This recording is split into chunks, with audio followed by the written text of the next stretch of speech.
देखिए, भारतीय दंड संहिता 1860 हम देख रहे थे। इसमें धारा 181 से देखना है, जो थोड़ा जल्दी देखेंगे, कोई खास इंपॉर्टेंट सेक्शन नहीं है। 181 है। 181 कहता है शपथ या प्रतिज्ञान पर मिथ्या कथन करना। शपथ पर कुल मिला के मिथ्या कथन करना। शपथ पर मिथ्या कथन करना। मिथ्या कथन, बस इतना याद रखें। शपथ पर मिथ्या कथन मतलब आप शपथ ले रहे हो और झूठे कथन कर रहे हो, उसके लिए सजा है, प्रोविजन है कि अगर शपथ पर आप मिथ्या कथन करते हैं तो 3 वर्ष तक का कारावास और जुर्माना है। इसमें कितना है? 3 वर्ष प्लस लिख दिया बस, ठीक। 3 वर्ष तक का कारावास और जुर्माने से जो है ऐसे व्यक्ति को दंडित किया जाएगा। आपसे शपथ दिलाई जाती ना, तो आप शपथ ले रहे हो, ओथ कर रहे हो, और वो भी क्या कर रहे हो? झूठी कर रहे हो, गलत कर रहे हो, मिथ्या कर रहे हो, जानते हो, तो फिर 3 वर्ष तक का कारावास और जुर्माने से दंडित किया जाएगा। 181 में अब आता है 182। 182 कहता है इस आशय से मिथ्या इत्तला देना कि लोक सेवक अपनी विधिपूर्ण शक्ति का दुरुपयोग दूसरे व्यक्ति को क्षति करने के लिए करे। तो ये धारा क्या कहती है? 182 लोक सेवक की शक्ति का दुरुपयोग कराना। लोक सेवक की शक्ति का दुरुपयोग कराना,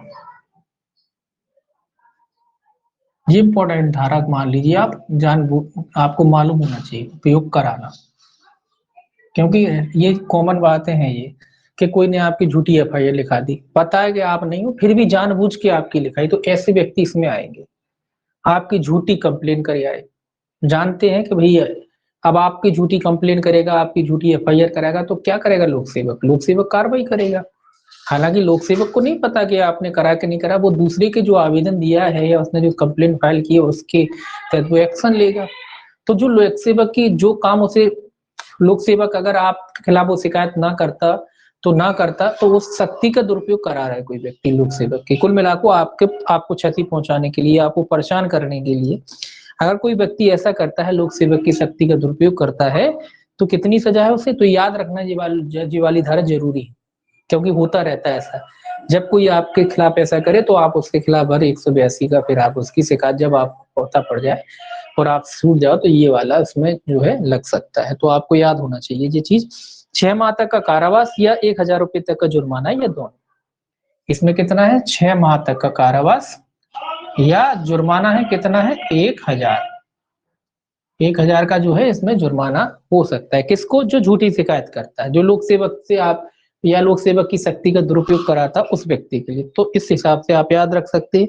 एक इसमें उदाहरण भी दे रखा है आपका मजिस्ट्रेट वाला। उदाहरण तो काफी है। एक उदाहरण है का एक मजिस्ट्रेट को यह इत्तला देता है कि या एक पुलिस ऑफिसर जो ऐसे मजिस्ट्रेट के अधीनस्थ है कर्तव्य पालन में उपेक्षा या विचार का दोषी है, यह जानते हुए देता है कि ऐसी इत्तला मिथ्या है और यह संभव है कि उस इत्तला से वह मजिस्ट्रेट बा को पदयुक्त कर देगा, का ने धारा के अधीन परिभाषित अपराध किया। ये क्या कह रहा है? कोई कोई मजिस्ट्रेट साहब होंगे और कोई पुलिस वाला होगा, जो व्यक्ति था उसने पुलिस वाले की शिकायत की मजिस्ट्रेट साहब से कि इन्होंने अपने कर्तव्य ठीक से जो है पालन नहीं किया है। उसको पता था कि मैं झूठी शिकायत करूंगा और मजिस्ट्रेट साहब इसको क्या करेंगे? सस्पेंड कर देंगे, हटा देंगे। तो ऐसा करके उसने क्या किया? धारा 182 में परिभाषित जो है अपराध किया है, ठीक है। और भी बहुत उदाहरण है इसमें, 2-3 उदाहरण है, ये आप पढ़ सकते हो, है ना। कुल मिला के झूठी कंप्लेन दाखिल कराना है और लोक सेवक की शक्ति का दुरुपयोग कराना है। तो 6 माह तक का कारावास है इसमें, या जो है 1000 रुपए तक का जुर्माना है, ठीक है। 182 हो गया। अब आ गया आपका 183, 183। 183 कहता है आपका लोक सेवक के विधिपूर्ण प्राधिकार द्वारा संपत्ति लिए जाने का प्रतिरोध करना। ये संपत्ति का प्रतिरोध है, कुल मिला के प्रतिरोध। मतलब लोक सेवक जब आपकी संपत्ति जब्त कर सकता है, ले सकता है, उसको राइट है। ये कब कह रहा है? जब वो लोक सेवक आपकी संपत्ति आपसे लेने का उसको राइट है, उसके पास कोई वैध आदेशिका है जिसके अनुसरण में वो आपकी संपत्ति आपसे ले सकता है। और आप क्या कर रहे हैं? आप उसका प्रतिरोध कर रहे हो, नहीं लेने दे रहे हो। मान लो कोई कोर्ट का ऑर्डर है, किसी मजिस्ट्रेट का आदेश है, वो आया संपत्ति लेने, आपकी जब्ती करने आया है, और आप क्या कर रहे हो, उसका प्रतिरोध करते हो। तो ऐसे में सजा की बात कह रहा है, तो ऐसे में जो है व्यक्ति है उससे कितनी सजा होगी, उसको जो है 1 माह तक का कारावास या 500 रुपए तक का जुर्माना या दोनों से दंडित किया जा सकता है। तो इसमें जो है 1 माह की सजा है, या जो है आपका 500 रुपए का जुर्माना। ठीक है, 500 रुपए का उसमें जुर्माना हो सकता है। ठीक, कौन सी धारा में, 183 में, सॉरी 183 में गड़बड़ हो गया, 183 में सजा थोड़ा गड़बड़ लिख दिया, 6 माह का है 183 में। इस 183 में जो है आपका 6 माह है, 6 माह का कारावास या 1000 रुपए जुर्माना, 6 माह है। और जुर्माना इसमें जो सेम है ऊपर 182 में वही है, 1000, 1000, 6 माह का कारावास है इसमें, 6 माह का कारावास है या 1000 रुपए तक का इसमें जुर्माना से जो है दंडित किया जा सकता है। 184 85 में जरूर सेम है, 184 देखेंगे, यहाँ लिख लेते हैं 184, 184 और 185 दोनों में सेम दंड है, इसीलिए एक साथ लिख लेते हैं। 184 क्या है, 184 कहता है लोक सेवक के प्राधिकार द्वारा संपत्ति के विक्रय में बाधा डालना, ये विक्रय में बाधा डालना है, विक्रय में बाधा। जब लोक सेवक जो है आपकी संपत्ति का विक्रय करा सकता है, उसको अधिकार है, और आप उस विक्रय में बाधा डाल रहे हो, तो उसके लिए सजा है कितने में, 184 में। 185 में क्या, सजा भी दोनों की सेम है, इसीलिए एक साथ देखेंगे। लोक सेवक के प्राधिकार द्वारा विक्रय की जा रही संपत्ति का अवैध क्रय करना या बोली लगाना, जो अवैध क्रय करता है, क्रय या फिर बोली लगाता है अवैध रूप से, मतलब आप जानते हैं कि आपकी संपत्ति आपकी कुल की हो रही, तो आप खुद नहीं कर सकते, खरीद सकते, आप किसी और के माध्यम से खरीदवा रहे हैं, कुछ करा रहे हैं, तो वो अवैध क्रय हो जाएगा, अवैध बोली लगाना हो जाएगा। कुल मिला के आप इसके पात्र नहीं है, तो फिर करते हैं, अवैध क्रय करते हैं या बोली लगाते हैं, तो कितनी सजा है इसमें, 84 और 85 में। आपका 84 और 85 में दोनों में जो है थोड़ा सा जुर्माने में अंतर है। 84 में जो है आपका 1 माह तक का कारावास, इसमें भी 1 माह तक का कारावास है, या जुर्माना है वो कितना है, 500 रुपए, 500 रुपए तक का इसमें जुर्माना है। काय में, 84 में 1 माह तक का कारावास या 500 रुपए तक का जुर्माना है। और अगर आप अवैध किस्म की बोली लगाते हैं तो सजा तो सेम ही है, 1 माह है इसमें, लेकिन जुर्माने की जो रकम है 500 से घटा के यहाँ 200 रुपए है। आगे अवैध बोली लगाते हैं तो जुर्माने की रकम यहाँ 500 रुपए से घटा के 200 कर दी, सजा दोनों में सेम, सजा एक ही माह है या जुर्माना है, यहाँ 500 रुपए का जुर्माना है और यहाँ 200 रुपए का जुर्माना, ये थोड़ा सा दोनों में अंतर है बस। 186 कहता है लोक सेवक के लोक कृत्यों में बाधा डालना, ये सेक्शन इंपॉर्टेंट है, इसको याद रखना है। 186 ये पूछा जाता है, कृत्य और कर्तव्य में बाधा डालना, कर्तव्य में बाधा, किसकी कर्तव्य में बाधा डालना है, लोक सेवक के कर्तव्य। तो इंपॉर्टेंट सेक्शन, सेक्शन पूछा जाता है, पनिशमेंट नहीं पूछा जाता, लेकिन आपको याद रखना है सेक्शन। 186 जो सेक्शन है पूछा जाता है, 186 187 दोनों पूछे जाते हैं। तो 186 सेक्शन इंपॉर्टेंट है। अगर आप लोक सेवक अपनी ड्यूटी कर रहा है, आप उसके कर्तव्य में बाधा डालते हैं, तो कितना शास्ति है इसमें, 3 माह तक का कारावास या 500 रुपए तक का जुर्माना।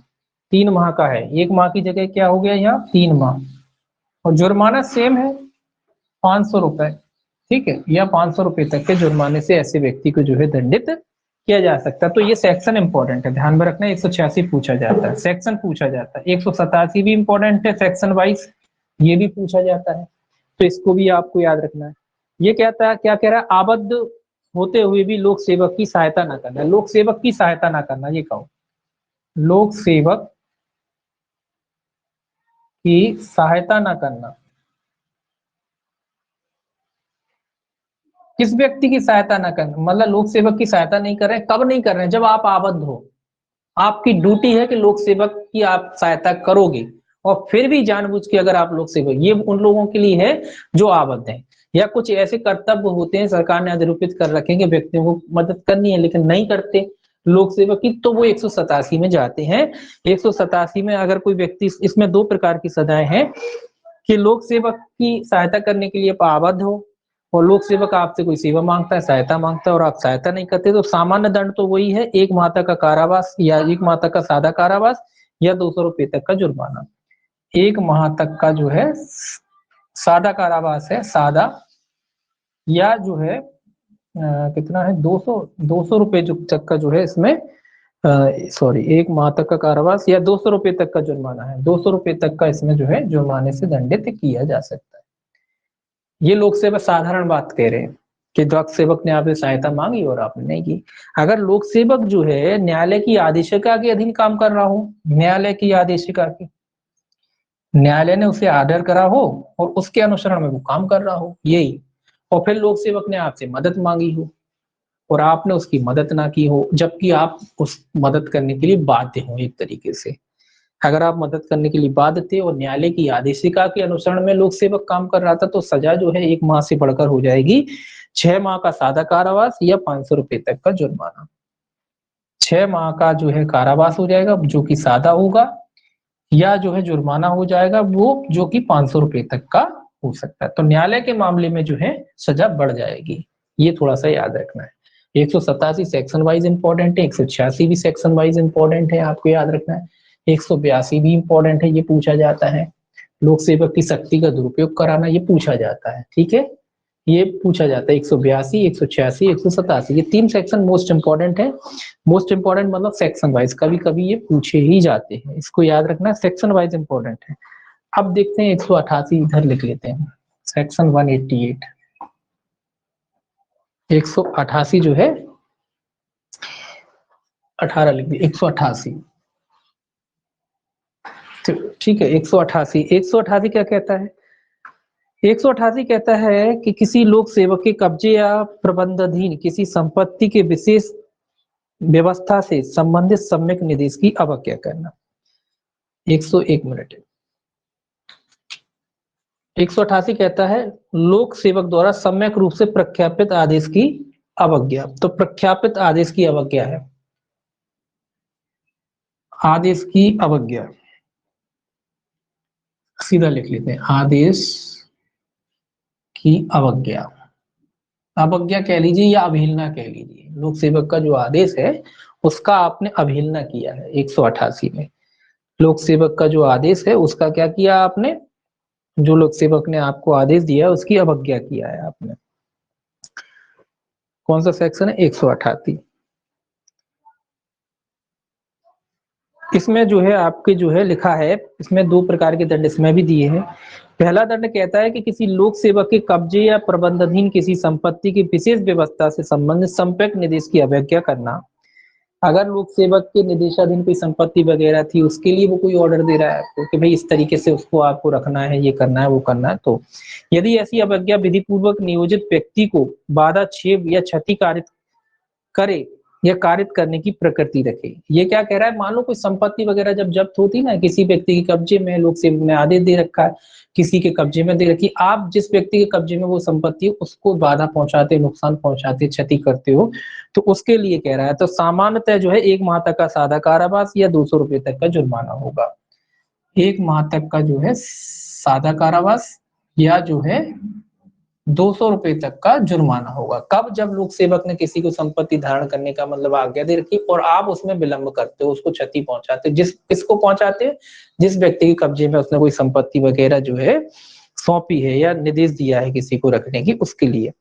यदि ऐसी अवज्ञा करने से मानव जीवन, स्वास्थ्य या क्षेम को संकट की अवस्था में पड़ जाता, मतलब जैसे ही आप नुकसान पहुंचा रहे हो उससे मानवों का जीवन नुकसान में पड़ जाता है ना, या किसी का जीवन संकट की अवस्था में पड़ जाता है, या बलवा या दंगा कारित होने की प्रवृत्ति होती है, हो जाता है, दोनों बातें प्रवृत्ति रखता है, मतलब जो आपने काम किया है उससे दंगा भड़क सकता है, बलवा भड़क सकता है।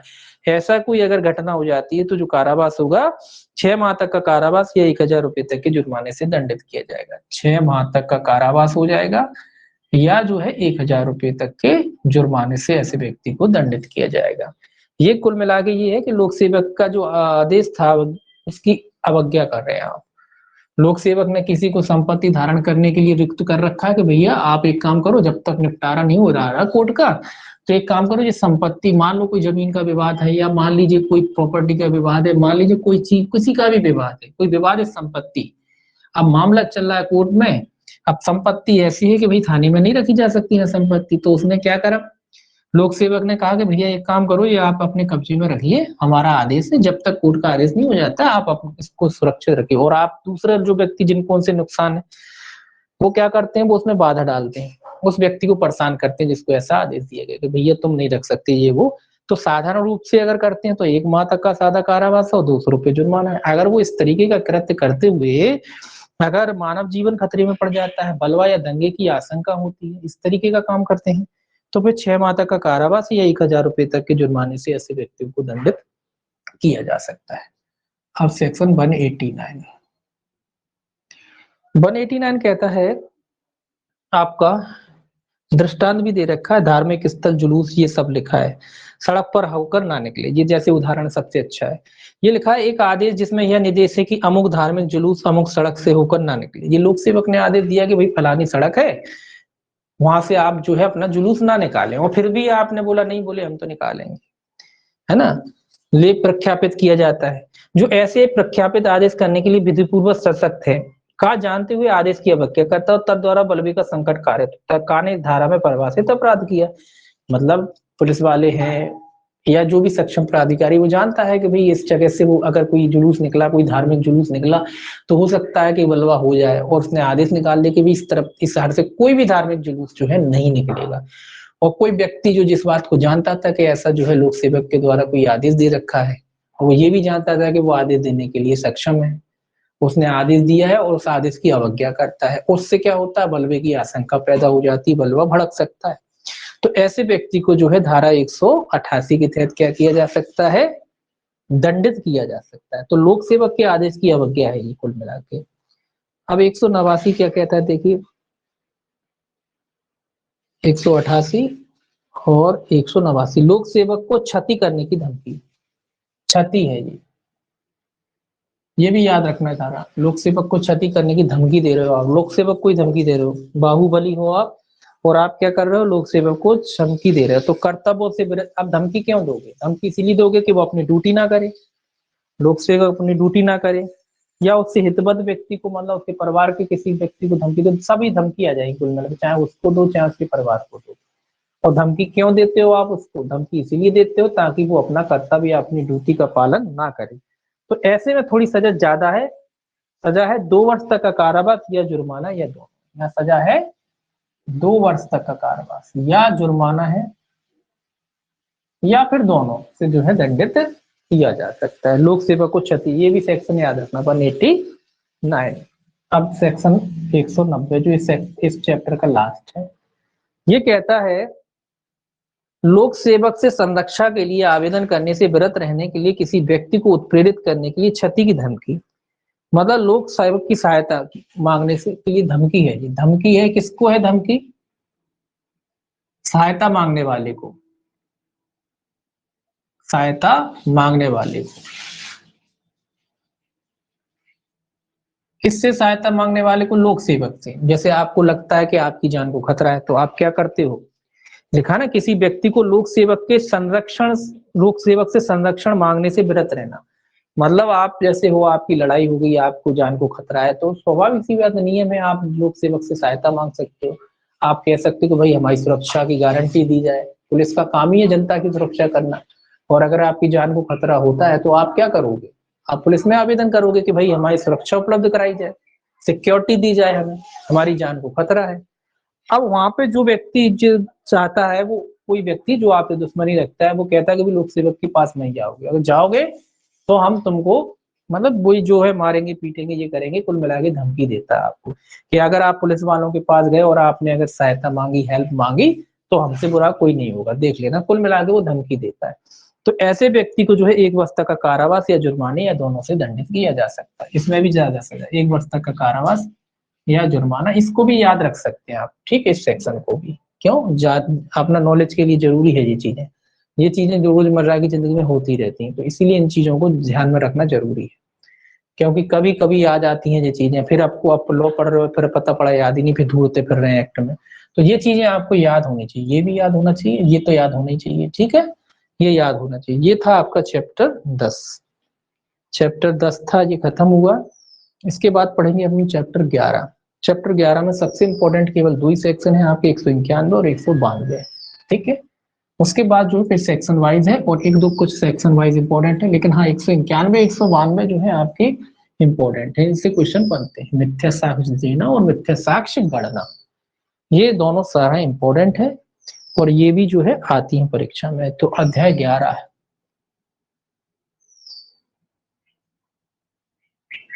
अध्याय 11 काय से संबंधित है? मिथ्या साक्ष्य एवं लोक न्याय के विरुद्ध अपराध। मिथ्या साक्ष्य और लोक न्याय के विरुद्ध अपराधों से संबंधित है। ये जो है आपके 191 से लेके 229 तक जाता है चैप्टर, 191 से लेके 229 तक चला जाता है सेक्शन, चैप्टर 191 से लेके 229 तक चला जाता है। बाकी कुछ धाराएं जो हट गई हैं, जोड़ी गई हैं कुछ, वो तो बात हुई। तो 191 से कुल मिला के 229 तक ये चैप्टर है जो जाता है।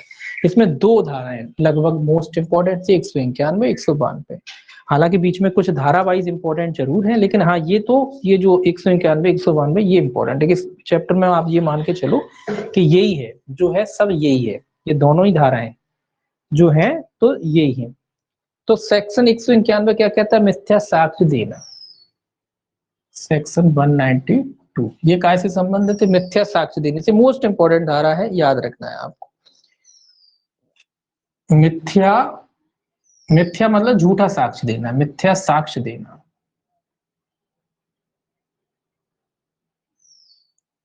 ठीक है, ये तो परिभाषा है, फिर बाद में इसकी पनिशमेंट है भैया कि न्यायालय में दोगे, लोक सेवक समक्ष दोगे, ये सब अलग अलग जैसे इस चैप्टर में पढ़े थे वैसे ही। लेकिन इसकी परिभाषा भी इंपॉर्टेंट है और ये सेक्शन भी इंपॉर्टेंट है। 191 है, मैंने 92 लिख दिया। 191 मिथ्या साक्ष्य देना, 192 इसके बाद। 191 है मिथ्या साक्ष्य देना, 192 में मिथ्या साक्ष्य गढ़ना। ठीक है, तो भाई मिथ्या साक्ष्य कब माना जाता है कि कोई व्यक्ति मिथ्या साक्ष्य देता है? कोई व्यक्ति मिथ्या साक्ष्य देता है, ये कब माना जाता है? ये कब कहा जाता है कि कोई व्यक्ति मिथ्या साक्ष्य देता है? ये क्वेश्चन बनता है इस पे कि कब कहा जाता है कि कोई व्यक्ति मिथ्या साक्ष्य देता है। या तो धारा पूछेंगे आपसे सिंपल सी, या ये पूछेंगे कि कोई व्यक्ति मिथ्या साक्ष्य देता है, या कब कहा जाता है, या कब बनता है अपराध। कब कहा जाता है? पहला तो वह शपथ द्वारा या विधि द्वारा सत्य कथन करने के लिए आबद्ध हो। पहली शर्त यह है। क्या कह रहा है? पहली शर्त क्या जरूरी है? शपथ द्वारा। व्यक्ति के बारे में कह रहे हैं तो मैंने लिखा नहीं, सीधा सीधा लिख रहे हैं। कोई व्यक्ति क्या लिख लीजिए? कोई व्यक्ति।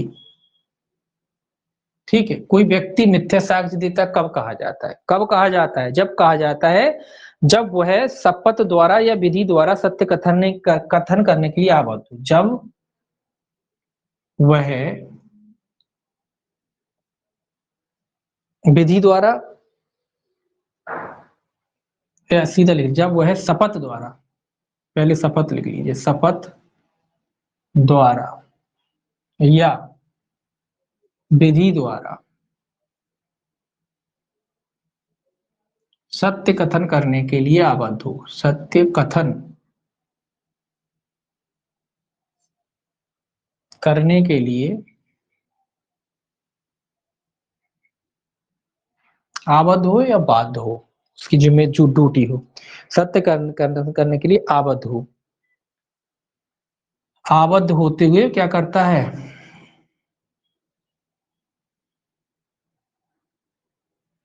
होते हुए क्या करता है? मिथ्या कथन करता है, मिथ्या कथन करता है। तब माना जाता है कि ऐसा व्यक्ति मिथ्या साक्ष्य देता है। मिथ्या साक्ष्य मतलब झूठे कथन है, सीधी सी बात है। अगर आप याद रखें, मिथ्या कथन का मतलब झूठे गवाही देना। झूठे कथनों को जब आप किसी गवाही में देते हैं, जब आप शपथ पत्र द्वारा या विधि द्वारा सत्य कथन करने के लिए आबद्ध हैं, बंधे हैं, कि जैसे मान लो कोर्ट में गवाह होते हैं आपके, तो कोर्ट में क्या झूठी बातें कहोगे आप? वहां बंधे हुए हो ना आप सत्य कथन करने के लिए। कोई लोक सेवक आपसे कोई इंक्वायरी कर रहा है, वो आपसे पूछता है, तो उस समय क्या करोगे? क्या झूठे कथन करोगे? नहीं, वहां आपको क्या करना है? वहां सत्य कथन करना है। लेकिन आप जानबूझकर क्या करते हो? झूठे कथन करते हो। तो ऐसा व्यक्ति क्या कहा जाता है? ऐसा व्यक्ति माना जाता है कि वो मिथ्या साक्ष्य देता है। ठीक है, अगर वो कार्रवाई जैसी भी हो, न्यायिक कार्रवाई हो सकती है, या किसी जहां भी साक्ष्य लिए जाते हैं, ऐसी कोई कार्रवाई हो सकती है जहां एविडेंस लिए जाते हैं, साक्ष्य लिए जाते हैं, वहां आप सत्य कथन करने के लिए बाध्य होते हो। लेकिन आप क्या करते हो? जानबूझ के झूठे कथन करते हो। तो माना जाता है कि आप क्या करते हो, मिथ्या कथन, मिथ्या साक्ष्य देते हो।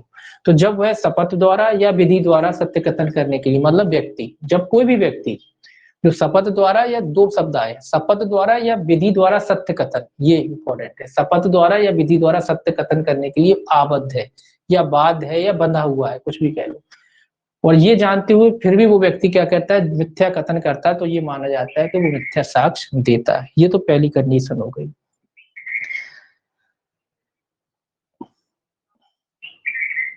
दूसरा, ज्ञान की भी बात आ गई। ये तो जानबूझ के कर रहा है, जैसे मुझे पता है कि भाई ऐसा घटना नहीं हुई, कोई मेरे बयान हो रहे हैं और मैं जानबूझ के झूठी कह के आया, मुझे पता है ये जानबूझ के कर रहा हूं मैं, पहली कंडीशन जानबूझ की हो गई। मतलब जो कई व्यक्ति बिल्कुल जानबूझ के करते ना, कि चिंता मत करो हम तुम्हारी तरफ से गवाही दे देंगे, हमने भले ही नहीं देखा, हम गए न्यायालय में बोले हाँ जो कि जज साहब हमने देखा था, हम भी वहीं खड़े थे, जबकि हम थे ही नहीं वहां। तो ये वो वाली चीज हो गई आपकी, ठीक। अब दूसरी आती है, उसे यह ज्ञान या विश्वास हो कि वह कथन मिथ्या है या सत्य नहीं, उसे यह ज्ञान, ये ज्ञान की बात आ रही है, ज्ञान हो, उसे ये ज्ञान हो या विश्वास हो, या विश्वास हो, क्या ज्ञान या विश्वास हो कि वो कथन सत्य नहीं है, कि वह कथन सत्य नहीं है, ठीक है। ये तो प्री प्लान हो गया एक तरीके से, ये ऊपर वाली बात तो हो गई प्री प्लान कि भाई झूठी जाके नहीं है। ये वो हो जाता, ये वो बात हो जाती है ना कि न्यायालय में हमसे कोई क्वेश्चन किया और हमको कुछ नहीं पता, लेकिन हमको इतना जरूर ज्ञान है कि भाई ये जो ऐसा हुआ नहीं था, लेकिन बोले अपने फेवर में करने के लिए बोले लगे कि नहीं बिल्कुल हुआ था, हमें पता, मन में हमारे पूरा डाउट है, पूरा विश्वास है कि भाई ऐसा कुछ नहीं हुआ था, और विश्वास करने का कारण भी ये कि भाई ऐसा कुछ नहीं हुआ था, फिर ही हम कथन करते कि नहीं भाई साहब ऐसा जो है नहीं हुआ। तो ऐसा कथन अगर कोई करता है व्यक्ति, तो भी माना जाता है कि मिथ्या साक्ष्य देता है। यानी कि जो तथ्य को अगर आप जानते नहीं हो, सीधी सी बात है, जो तथ्य को आप जानते नहीं हो फिर भी कह रहे हो नहीं साहब ऐसा हुआ है। जैसे कई लोग होते हैं ना, कई लोग, मान लो कोई ब्रांड आया, उदाहरण के लिए दे रहे हैं, अपने नॉर्मल व्यवहारिकता में ब्रांड आया, हमने कभी जिंदगी में उसका इस्तेमाल तक नहीं किया, और आपसे कह रहे हैं नहीं वाकई में बहुत अच्छा है, बहुत बेहतरीन है, हमने तो किया है। तो ये इस तरीके का हो गया, हमें पता है कि घटिया ब्रांड नहीं चलता, बेकार है, लेकिन हम कह रहे हैं नहीं बहुत अच्छा है भैया, बहुत बढ़िया चल रहा है, बहुत अच्छा है, इस्तेमाल करो, बढ़िया है। तो उस टाइप की बातें हो जाती हैं। कई लोग अपने मन में ही बना लेते हैं ना विचार, उनको पता बता कुछ है नहीं, ज्ञान भी है कि ऐसा कुछ है नहीं, ऐसा कुछ होता नहीं है, लेकिन बोल रहे नहीं बिल्कुल होता है, बिल्कुल होता, हमने तो देखा है, बिल्कुल ज्ञान है। तो इस तरीके के जो बयान करते हैं वो, तो ज्ञान और विश्वास ये भी शब्द इंपॉर्टेंट है। एक हो गया शपथ और एक हो गया विधि द्वारा सत्य कथन करने के लिए आवत। तो ये चार शब्दों का इसमें खेल है कि जब वह व्यक्ति शपथ द्वारा या विधि द्वारा सत्य कथन करने के लिए बाध्य होता है और फिर भी झूठे कथन करता है, या उसको ज्ञान या विश्वास है कि जो कथन वो कर रहा है वो सत्य नहीं है, ज्ञान और विश्वास है, तो माना जाता है कि वो व्यक्ति क्या करता है, मिथ्या साक्ष्य देता है। चार शब्द आपको इंपॉर्टेंट याद रखना, शपथ द्वारा या विधि द्वारा आबद्ध, दूसरा ज्ञान या विश्वास के बिना अगर कोई व्यक्ति कथन करता है तो माना जाता है कि वो मिथ्या साक्ष्य देता है। अब बात आती है कि भाई मिथ्या साक्ष्य जो दे रहा है क्या मौखिक होना चाहिए क्या लिखित होना, भाई दोनों तरीके के हो सकते हैं, मौखिक भी हो सकते हैं या अन्यथा भी हो सकते हैं। स्पष्टीकरण एक कहता है इसका, स्पष्टीकरण एक कहता है कि मौखिक भी हो सकते हो और अन्यथा भी हो सकते हैं, मतलब मौखिक भी कर सकते हो आप और लिखकर भी कर सकते हो, दोनों तरीके से आप कर सकते हो, मिथ्या साक्ष्य दे सकते हो। कई बार होता है ना अपन कोर्ट में जाते हैं कि लिखित बहस हो गई, लिखित कथन पेश कर दिए, तो लिखित भी हो सकता है, कई बार आप बोल के भी देते हो, तो दोनों तरीके से हो सकता है, जरूरी नहीं कि मौखिक हो या लिखित ही हो, दोनों तरीके से हो सकता है, मौखिक और लिखित दोनों तरीके से हो सकता है। दूसरा स्पष्टीकरण, ये पहला स्पष्टीकरण कहता है मौखिक और लिखित दोनों हो सकता है, मौखिक भी हो सकता है और लिखित भी हो सकता है, दोनों प्रकार से हो सकता है, ठीक, इसमें कोई दिक्कत नहीं कि मौखिक भी हो सकता है लिखित भी हो सकता है। दूसरा स्पष्टीकरण क्या कहता है इसका, दूसरा स्पष्टीकरण कहता है दस्तावेज के अनुप्रमाणन द्वारा अपने विश्वास के बारे में मिथ्या कथन करना मिथ्या साक्ष्य देना कहलाएगा। ये दस्तावेजों के अनुप्रमाणन से है, दस्तावेजों का अनुप्रमाण आप जाते हो ना दस्तावेजों को अनुप्रमाणित कराने, तो अनुप्रमाणन प्राधिकारी की ये जानकारी, ये जिम्मेदारी होती है कि उसको ठीक तरीके से देखे, परखे, और अगर उसको ठीक लगता है तो वो उसको अनुप्रमाणित करे। आप जानते हो कि ये जो अनुप्रमाणन कराने आया है ये गलत है, फिर भी आप उसको अनुप्रमाणित करते हो, तो ये कह रहा है तो उधर भी जो आप कथन करवाते हो किसी दस्तावेज को अनुप्रमाणन द्वारा अपने विश्वास के बारे में मिथ्या कथन करना, अपने विश्वास के बारे में भी जो भी मिथ्या कथन किए जाते, पूछे जाते हैं, वो भी मिथ्या साक्ष्य देने की ही परिभाषा में आएगा। कई लोग बनवा लेते हैं फर्जी वर्जी अपनी मार्कशीटें वगैरह जो भी है, तो उस समय जो कथन किए जाते हैं, बताया जाता है, उसके समय में दी जाती है, तो वो भी मिथ्या साक्ष्य देने की ही परिभाषा में आएगा। ठीक, दोनों बातें। ये हो गया आपका मिथ्या साक्ष्य देना। इसके बाद आता है मिथ्या साक्ष्य गणना। देना और गणना में क्या अंतर होता है? देना तो ठीक है भाई, जो पहले से ही था वो दे दिया। गणना मतलब एक तरीके से पूरी परिस्थितियां बनाना, काल्पनिक दुनिया बनाते हैं ना अपन, वही चीज है। काल्पनिक बना लेना, सारी चीजें, सबूत गवाह सब काल्पनिक बना लेना, दूसरों को बिधाने के लिए, दूसरों को फंसाने के लिए। ठीक है, दूसरों को बिधाने और दूसरों को फंसाने के लिए क्या करना? मिथ्या जो है साक्ष्य गणना। देखिए सेक्शन जो आएगा आपका 192, ये क्या कह रहा है? मिथ्या साक्ष्य गणना। इसको और समझिए, मिथ्या साक्ष्य, दोनों सेक्शन इंपॉर्टेंट है, गणना। ठीक, मिथ्या साक्ष्य गणना कितने में है? 192 में। सेक्शन भी इंपॉर्टेंट है, पूछा जाता है। तो कोई व्यक्ति मिथ्या साक्ष्य गढ़ता कब कहा जाता है? दो प्रकार से गढ़ सकता है आदमी, मानसिक रूप से भी और भौतिक रूप से भी। दोनों तरीके से गढ़े जा सकते हैं साक्ष्य, मानसिक रूप से भी गढ़े जा सकते हैं काम, जरूरी नहीं कि भौतिक ही रूप से गढ़े जाएं, मानसिक रूप से भी गढ़े जा सकते हैं। एक फिल्म देखी होगी आपने, कहानी, कहानियां, बहुत अच्छी थी फिल्म, उसको देखी कैसे वो मानसिक रूप से गढ़ी जाती है उसमें कहानी, जबकि ऐसा होता नहीं है वास्तविकता में। उसमें जब आप फिल्म देखोगे समझ में आएगा कि वो कुछ था ही नहीं, जो पूरा गढ़ा गया वो कुछ नहीं था।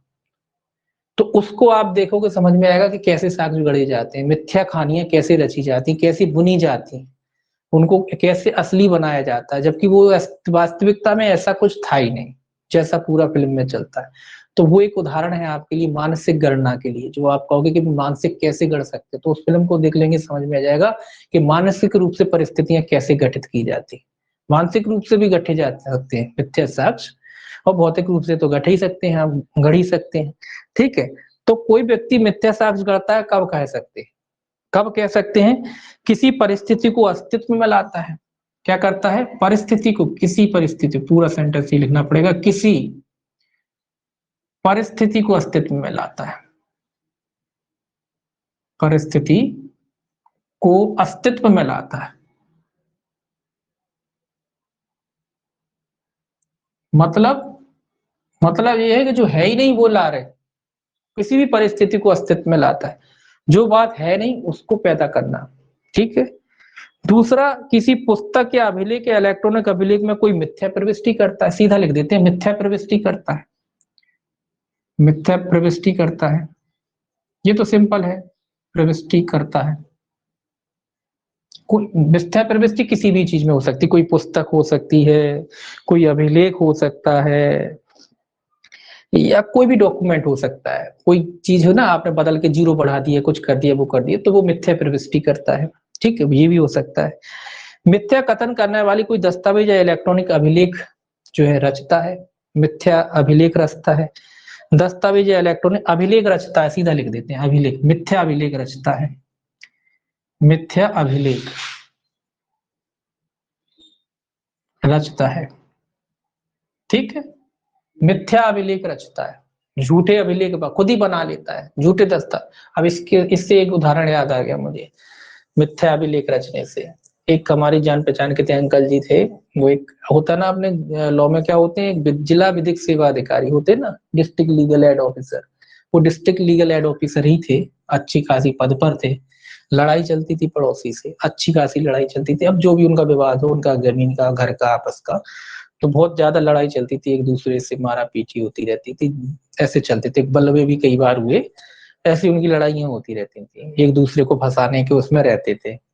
तो जो हमारे ये थे डिस्ट्रिक्ट लीगल एड ऑफिसर, विधि के ज्ञाता तो रहे हैं ये, लेकिन विधि के ज्ञाता होने के बाद इन्होंने एक षड्यंत्र रचा, इनने क्या षड्यंत्र रचा? इनने एक चिट्ठी लिखी, एक चिट्ठी लिखी उनके नाम से, उनको बिठाने के लिए अपने पड़ोसी को, कि ये डाकुओं से इनका संपर्क है, जो होते हैं ना डाकू, इनका संपर्क है, वो जिनसे बात करते हैं, तो उन्हीं के नाम से चिट्ठी लिखी। डाकू वगैरह फेमस उस समय जो भी थे उनके नाम से चिट्ठी लिखी, पुलिस की तफ्तीश कराई और वो चिट्ठी क्या करा दी, उनको पकड़वा दी। पकड़वा दी तो आप जानते हो भी, आप जब मूर्खता करोगे या गलतियां करोगे तो आप बच तो सकते नहीं। हैंड राइटिंग मिलवाई गई, खुद नहीं लिख दी थी, एक तो गलती कर दिया, हैंड राइटिंग मिलवाई गई, पकड़ गए, और ये सिद्ध हो गया न्यायालय में कि ये आपने लिखा था और षड्यंत्र रचा आपने उनको पढ़ने का। तो उसके लिए उनको 2 या 3 साल की जो भी सजा हुई थी, वो सजा हुई, सजा काटी, नौकरी चली गई, पेंशन पेंशन सब फंड बंद हो गया। तो ऐसे कई लोग करते हैं, तो उसको क्या कहते हैं? मिथ्या साक्ष्य गणना। उदाहरण के लिए, तो उसको क्या कहते हैं? मिथ्या साक्ष्य गणना कहते हैं। जब आप, कोई व्यक्ति इस तरीके के काम करता है, जो आपने अभिलेख लिखा, दस्तावेज लिखा, या कोई अभिलेख पहले से मौजूद था, उसमें कोई झूठी प्रविष्टि कर दी, ठीक है, या कोई परिस्थिति कोई अस्तित्व में ले आए जो थी नहीं, उसको ले आए, तो 3 प्रकार से अगर आप काम करते हैं तो क्या कहते हैं? उसको मिथ्या साक्ष्य गणना कहते हैं। इसके अलावा मानसिक तत्वों में, किसी न्यायिक कार्रवाई में अगर कोई व्यक्ति, न्यायिक कार्रवाई अगर कोई व्यक्ति किसी न्यायिक कार्रवाई में क्या क्या करता है? किसी लोक सेवक या मध्यस्थ के समक्ष संचालित किसी विधिक कार्रवाई में, देखिए, ये तो एक अलग बात है, लिखवा लेते, जो विधना होता है तो विधते ही है लोग। खुरापाती कहते हैं ना, आदमी अगर बुरा मानसिकता का है तो वो विधता ही, बचता नहीं है, ठीक है, बचता नहीं है। लोग अज्ञाता होता है, सब बन रहे हैं, फिर भी बेवकूफी करते हैं लोग, करते हैं। अपराधी हमेशा गलती छोड़ता है, कहते हैं ना, अपराधी हमेशा सबूत छोड़ जाता है।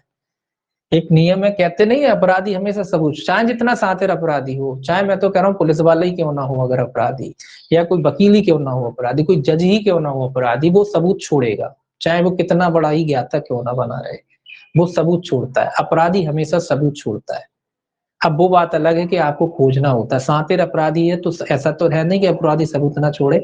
शातिर अपराधी होता है तो उसके सबूत को खंगालने में थोड़ी मशक्कत करनी पड़ती, बस बाकी सबूत तो सारे अपराधी छोड़ते हैं, ठीक। तो ये कह रहा है कि अगर न्यायिक कार्रवाई में जो है, अपन पढ़ रहे थे, न्यायिक कार्रवाई में किसी लोक सेवक या मध्यस्थ के समक्ष संचालित किसी विधिक कार्रवाई में, या तो न्यायिक कार्रवाई है या कोई मध्यस्थ के समक्ष कोई कार्रवाई हो। 1 मिनट, मध्यस्थ, एक तो न्यायिक कार्रवाई होती है और एक मध्यस्थ के समक्ष भी कार्रवाई होती है, आप जानते हैं। मध्यस्थ के समक्ष कोई संचालित कोई विधिक कार्रवाई, कुल मिला के सीधा लिख लीजिए, विधिक कार्रवाई, कार्यवाही, विधिक कार्रवाई, ये विधिक कार्रवाई कर रहे हैं, ठीक है, विधिक कार्रवाई कर रहा है कोई व्यक्ति। साक्ष्य के रूप में दर्शित हो, अगर साक्ष्य के झूठा साक्ष्य देता, साक्ष्य के रूप में दर्शित, साक्ष्य के रूप में दर्शित, मतलब आप साक्ष्य देते हो ना, कोई मध्यस्थ न्यायालय के समक्ष साक्ष्य देते हो, उसके आधार पर न्यायालय, लोक सेवक या मध्यस्थ कोई गलत राय बनाते हैं। मतलब कोई लोक सेवक, सॉरी, लोक सेवक है, उसके आधार पर कोई कोई लोक सेवक, या लिख लीजिए सीधा सीधा न्यायालय या मध्यस्थ, या मध्यस्थ क्या करते हैं? कोई गलत राय बनाते हैं, ये भी इंपॉर्टेंट, कोई कोई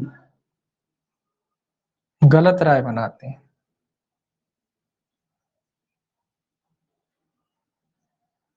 मैंने बताया ना, वो उदाहरण जो आपको फिल्म का वही है, कि आपने न्यायालय की बात कर रहे हैं, आपने ऐसी कहानी गढ़ी, ये न्यायिक कार्रवाई हो चाहे मध्यस्थ के समक्ष कार्रवाई हो रही हो, साक्ष्य के रूप में जब आप जाते हो, उनके साक्ष्य देने जाते हो ना न्यायालय में, अब आपने कहानी गढ़ना शुरू किया, आपने अपने कल्पना के घोड़े दौड़ाए, और आपने कल्पना के घोड़े दौड़ाते हुए ऐसी कहानी गढ़ी, ऐसी कहानी गढ़ी कि न्यायालय या लोक सेवक या कोई भी मध्यस्थ जो आपकी गवाही ले रहा है, जो आपके साक्ष्य दे रहा है, उसके दिमाग में एक तरीके से गलत फैक्ट घुस गए, उसको ये लगा कि वास्तविकता में सही कह रहा है। क्योंकि न्यायालय, कोई देखिए, न्यायालय हो या पुलिस वाले हो या कोई भी हो, घटना स्थल पे वो लोग मौजूद तो रहते नहीं है, तो वो तो केवल साक्ष्यों के आधार पर ही कल्पना करते हैं कि ऐसा हुआ होगा। न्यायालय भी कोई घटना स्थल पर तो मौजूद रहता नहीं है, जैसा आप उसे बताओगे वैसा वो चलता है, वो तो कड़ियां मिलाता है। और अगर आप एक्सपर्ट हो कहानी लिखने में, दिमाग चलाने में, तो आप न्यायालय को गुमराह कर सकते हो। तो वही ये कह रहा है कि अगर आपने जो भी कथन न्यायालय के समक्ष करे हैं या मध्यस्थों के समक्ष करे हैं या अन्य कोई विधिक कार्रवाई में किसी किए हैं, आपने कोई भी साक्ष्य दिए हैं, उससे कोई न्यायालय कोई मध्यस्थ अपनी गलत राय बना लेता है, तो उसको भी मिथ्या साक्ष्य गणना कहते हैं। मतलब आपके कथनों के आधार पर अगर न्यायालय, मध्यस्थ या कोई लोक सेवक अगर गलत राय बना लेता है, ये शब्द इंपॉर्टेंट है, गलत राय बना लेता है, तो इसको भी मिथ्या साक्ष्य गणना कहेंगे। ये कैसा तथ्य हो गया? ये मानसिक हो गया। इस पे न्यायालय आपके कथनों के आधार पे क्या कर रहा है? राय बना रहा है। आपने जो कथन करे, आपने जो कहानी सुनाई, जो स्टोरी सुनाई, अब आप कहोगे कि न्यायालय बेवकूफ नहीं होता, लेकिन न्यायालय को कहानी बताओगे वैसे ही तो समझेगा। और अगर आपकी कहानी में इतना दम है, आपने बहुत अच्छी देखो, एक अच्छा वकील बनने के लिए कहानी लिखना बहुत अच्छा जरूरी होता है। अगर आप वकील भी बनना चाहते हो ना अच्छी, तो कहानी लिखना बहुत जरूरी होता है। वो वकील वही सफल होता है जो कहानी लिखना जानता है। मतलब अपने केस में आप कहोगे कहानी कहाँ से लिखना, बिल्कुल लिखना पड़ती है, कहानी गढ़ना पड़ती है। आपका देखो, आप वकील हो, आपको फर्क नहीं पड़ता कि आपका जो क्लाइंट है उसने अपराध किया है कि नहीं किया, आपका कर्तव्य उसे बचाना, चाहे उसने हत्या ही क्यों ना की हो।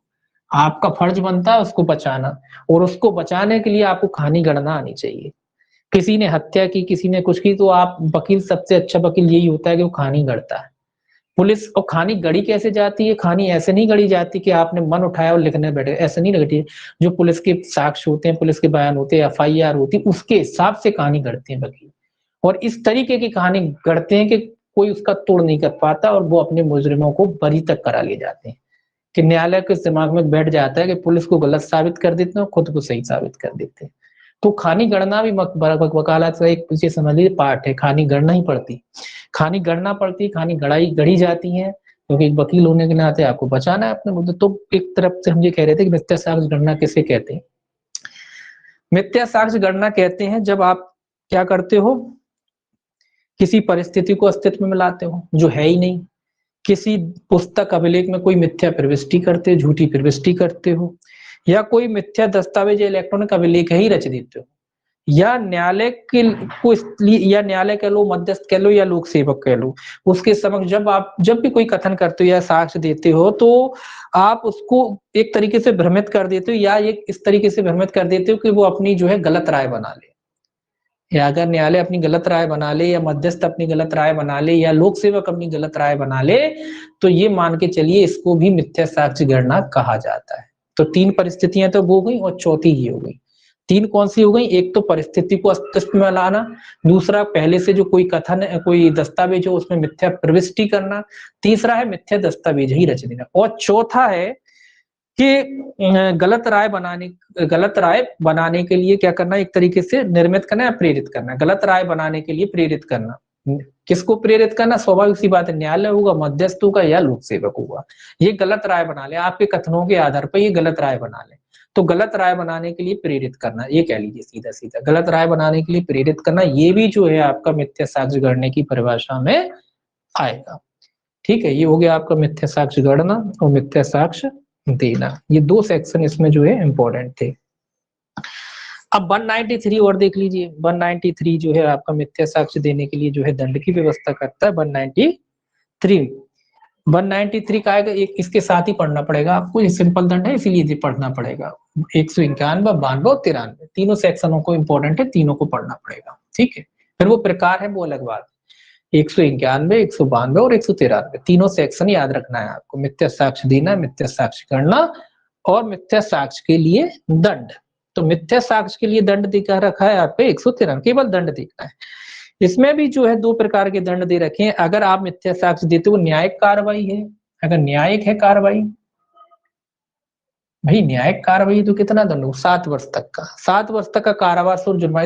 इसमें सजा भी पूछी जाती है, इसमें जो है सजा भी पूछी जाती है। 7 वर्ष तक का कारावास प्लस है जुर्माना। ठीक है, यानी और 7 वर्ष तक का कारावास और जो है जुर्माने से दंडित किया जाएगा। अन्य कार्रवाई हो, मतलब न्यायालय को छोड़कर अन्य कार्रवाई कोई लोक सेवक के समक्ष हो, तो फिर 3 वर्ष तक का कारावास और जुर्माना। अन्य में कितनी सजा है? अन्य में आपकी 3 वर्ष है। प्लस जुर्माना यहाँ भी है। ठीक है, ये दोनों पनिशमेंट पूछे जाते हैं, खासकर ये वाला पूछा जाता है। ठीक है, तो ये भी याद रखना है। ठीक, अब इसकी गंभीरता के आधार पर जो है 194 जो है 195 है, ये इसकी गंभीरता के आधार पर फिर आगे आगे जो है मामले बढ़ जाएंगे। ये फिर बाद में अपन मंडे को देखेंगे। 194 से कितने हैं ये, 194 काफी है ये अभी सेक्शन। ठीक है, सेक्शन ही सेक्शन है इसमें, ये अपन मंडे से देखेंगे। 194 195 जो भी है, या